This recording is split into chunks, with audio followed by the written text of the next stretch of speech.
In the newly motorized, highly organized, and meticulously drab German Reich, there lived a man named Günther in the year 1938. Günther was, by every metric the state cared to measure, perfectly average. And he was neither too tall nor too short. His hair was the precise shade of straw blonde specified for ideological correctness, and his chin receded with an admirable lack of distinction.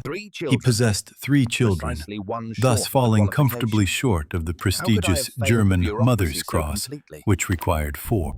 This was a goal his wife Hilde viewed with the stoic dread of a woman staring down a 4th mandatory 6-month public labor tour. Günther's life was an exercise in flawless conformity, and he had a modest job certifying the ideological soundness of window latches. He greeted every teacher and pupil with a vigorous salute during his neighborhood patrols, and he adhered strictly to the daily mandatory radio listening hour. This particular Tuesday, Günther sat rigid in his armchair, his ears glued to the cheap, state-issued Volkswagen. It was a masterpiece of mass production, designed specifically to exclude all non-approved frequencies and ensure unfiltered access to the party's message. The sound issuing forth was an urgent, rhetorical bellow, clearly translated from the Führer's recent address. The speech was on the importance of national unity and rapid industrialized mobility. And this, my fellow Germans, the broadcast crackled, is why the people's car, the Volkswagen, is not merely a machine. It is the very manifestation of our shared destiny, a promise fulfilled, and mobility for every household. Soon, every loyal family will traverse the magnificent Autobahn, built by the sweat of our glorious working class. The broadcast dissolved into a violent white noise that sounded suspiciously like someone trying to chew through a tin can. A nearby door creaked open, and Frau Schmidt, the neighbor and self-appointed block warden, entered Günther's sitting room. She entered without knocking, carrying a loaf of suspiciously dark rye bread. "The radio, Günther?" Frau Schmidt whispered conspiratorially, adjusting the official party lapel pin on her dress. "Is the message truly inspiring today?" "Absolutely, Frau Schmidt," Günther lied, forcing a look of patriotic rapture. He was just detailing the specifications of the new people's car. He described a revolutionary engine block symmetry, according to the transmission. The static returned, punctuated by a faint, unauthorized voice. 5 marks a loaf, suspiciously dark. No questions asked. "Ah, the interference," Günther exclaimed quickly. "It is the insidious work of foreign elements attempting to sabotage the transmission. They are trying to stop the transmission of revolutionary progress, so one must remain diligent." Frau Schmidt nodded, satisfied, and she placed the rye bread on his table. "Do you have your savings booklet, Günther? The Volkswagen payment schedule is non-optional. The Führer has promised, and the Führer must be paid." This was true even if the car itself remains a theoretical construct. Günther clutched his booklet, as he had been dutifully depositing 5 Reichsmarks a week into the state savings scheme for the last 2 years. The Volkswagen was the culmination of a life lived by the standards, and if he could achieve that car, he would be the pinnacle of the new German man. The next morning, driven by this singular metallic ambition, Günther presented himself at the Imperial Ministry. The ministry was for motorization and ideological deployment of transportation infrastructure. The ministry was a brutalist monument in concrete and granite, smelling faintly of old paper and damp ideological certainty. Günther approached the only window, guarded by a man whose uniform looked 3 sizes too small. The excess paperwork stacked around him was allowed to overflow slightly. "I am here to initiate the process for my people's car acquisition," Günther announced, attempting to sound humble and prepared. The clerk, a gaunt man named Dieter, did not look up, and he simply slid a single, thick binder across the counter. "Form 3A/47, Dieter stated in a monotone voice, tapping the cover with a rubber stamp. "This is the primary application. It is the primary application for assessment of automotive readiness. So return when all sections are completed and notarized. You must include all the appendices and addenda. Günther lifted the binder, noting that it weighed approximately 6 kilograms. 47 sections? 47 forms. 47 signatures. 47 stamps, Dieter corrected, picking up a pen stamped with a tiny, aggressive eagle. And remember, Form 19B requires a certified affidavit concerning non-conformity of canine ownership. Günther stared blankly. Non-conformity of canine ownership? Yes, Dieter sighed, finally looking up with the weary gaze of a man who had not seen sunlight since the Treaty of Versailles. It has been determined by the Office of Ideological Purity in Pet Acquisition that the French poodle represents a decadent element. It is a racially ambiguous element that is fundamentally incompatible with the spirit of the Volkswagen. You must demonstrate that neither you nor any immediate ancestor has, since 1905, knowingly harbored or maintained a French poodle. This includes any poodle crossbreed displaying more than 12% non-Nordic phenotypic characteristics. Günther spent the next 6 weeks in a bureaucratic hellscape, and he tracked down his 90-year-old great-aunt Helga in Pomerania.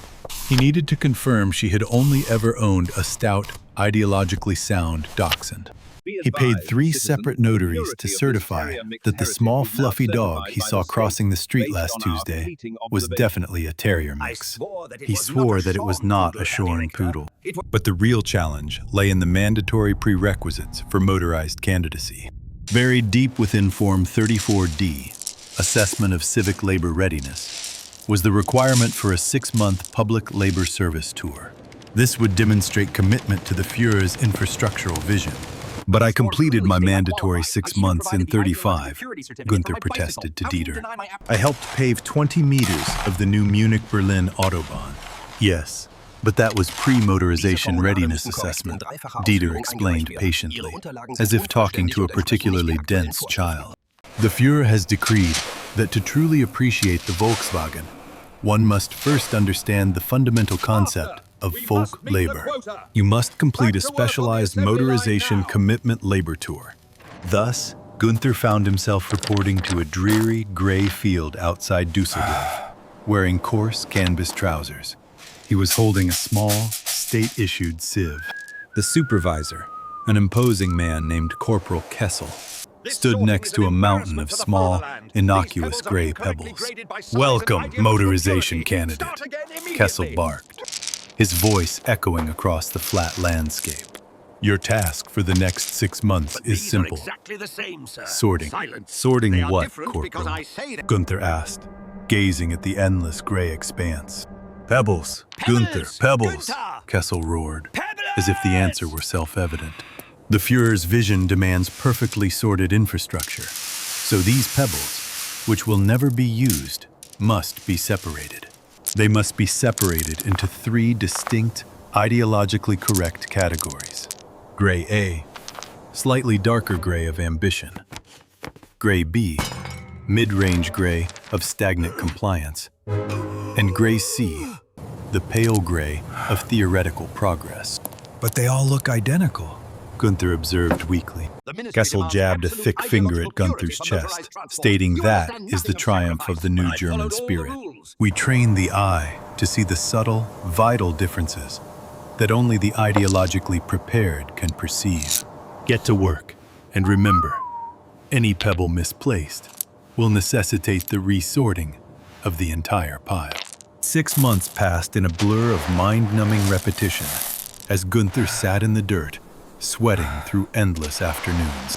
He held each smooth gray stone up to the weak sun, squinting to determine its precise shade of state-sanctioned drabness. The work was utterly pointless, serving only to inflate the national employment statistics and break the spirit. He learned that the true mark of a loyal German was the ability to find profound meaning in sorting identical objects. He missed Hilda and the children, though he regularly received short, censored letters.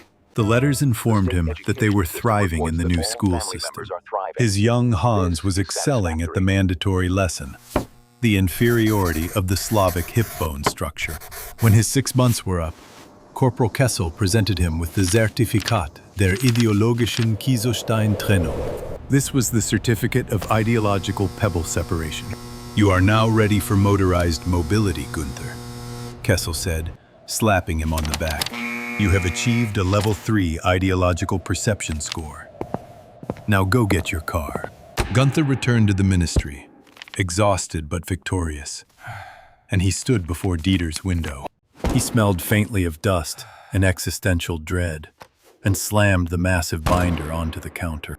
The binder was now complete, with 47 forms, countless stamps, the poodle affidavit, and the pebble separation certificate. Dieter didn't even glance at the stack. He merely slid a final, pristine white envelope across the counter. "Congratulations, Günther," Dieter said, a flicker of something Günther couldn't decipher, pity or amusement in his eyes.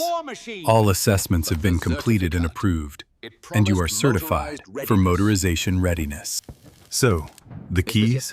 Günther asked, his heart thumping. "Where is the people's car?" "Oh, it's not here, Günther. This envelope contains the final distribution coordinates." Dieter leaned closer and dropped his voice to a conspiratorial hush. "The allocation process is highly sensitive, and the Führer insists that the delivery must be a moment of personal triumph. It's an immersion experience, Günther. You must collect it from the designated production facility." "The factory," Günther whispered reverently. He imagined the roaring engines, the smell of fresh paint, and the sight of hundreds of gleaming black Volkswagen. He saw them rolling off the line, ready to carry the German family into the modern age. Indeed, the address is inside. Just go straight to the loading dock. They are expecting a highly qualified recipient. Dieter looked him up and down, saying, "You have done the fatherland proud, Günther. Now off you go. Go claim your revolutionary mobility." Günther snatched the envelope, feeling a joy he hadn't experienced since he won a certified, state-approved, non-poodle puppy. He won it at the regional fair in '29, and he was finally going to achieve the dream. The bureaucratic nightmare was over. He spent the next day traveling by train across the country to the coordinates provided.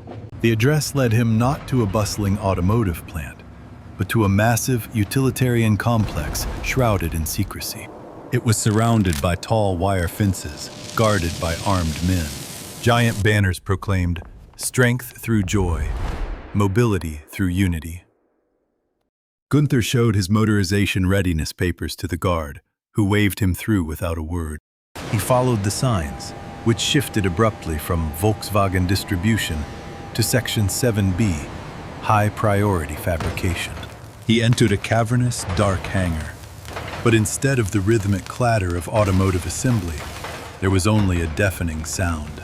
There was the grinding screech of massive gears turning and hot metal being twisted. The air was thick with the smell of oil and fresh steel.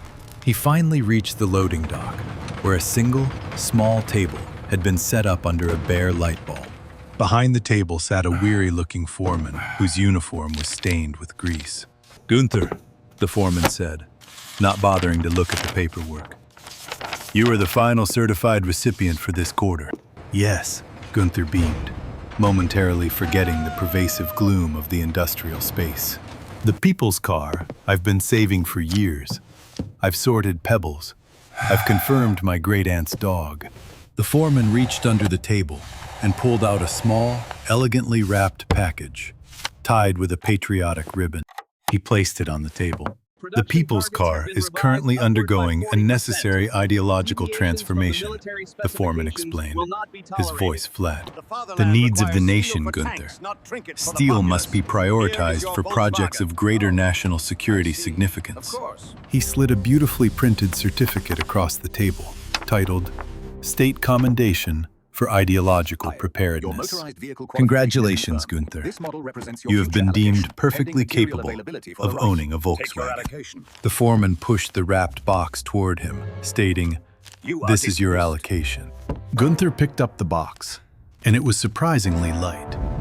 So he stared at the foreman, confused. You thought your But pennies would buy you a car, where's Günther. the car? They bought steel Is from it the inside? fatherland. Yes, the foreman confirmed, gesturing toward the factory floor where huge, ominous machines were stamping out massive metal links. The factory is now exclusively producing treads for the new Panzer heavy tank division. But you, Günther, have qualified. Günther tore open the wrapping with trembling hands. Inside, resting on a bed of velvet, was an exquisite, detailed 1:18 scale model of the people's car. The paint was pristine, the wheels were rubber, and the tiny doors actually opened. It was perfect. It was useless. Behold, the foreman intoned, his voice dripping with forced gravitas. The perfect, highly detailed representation of the Führer's promise. Cherish it, Günther. It is a symbol of your dedication to a mobility you may never personally experience. It looks splendid on the mantelpiece, right next to the photograph of your ideologically sound dachshund. Now, sign here. Günther, the meticulously average man who had done everything right, stood staring at the tiny car. It was a mere promise in molded plastic, as the massive, thunderous machinery of the German war machine ground on around him. It was ceaselessly producing the metal necessary to crush the dream he had just attained. He gripped the tiny car and the commendation. He had qualified. He was ready. And now he had a toy.